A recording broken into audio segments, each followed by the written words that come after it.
भले किसी पार्टी के वोट हमको देना है, तमाम लोग ऐलान करें मस्जिद में कि अपना वोट कीमती है और दोगे, बूथ को इलेक्शन है, इतना ऐलान जरूर करें, ऐसी मेरी गुजारिश है तमाम ट्रस्टियों से, तमाम आइमा कराम से और तमाम भाइयों से। और दुआ भी करें अल्लाह आपको कामयाबी फरमाए और अल्लाह ताला नफरत वाली हुकूमत को खत्म फरमाए, आमीन। अस्सलाम वालेकुम।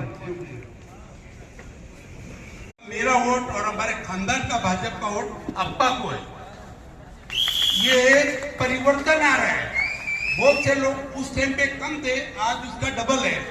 और लास्ट आखिरी बात करना चाहता हूँ जो मुझे कहनी थी, अप्पा आपको इस बार इंशाल्लाह असेंबली में हमारे लिए एक ही आवाज उठानी है, वो है हमारे स्कूल, हमारी कौम के जो लड़के लड़कियां बीएड हुए उनके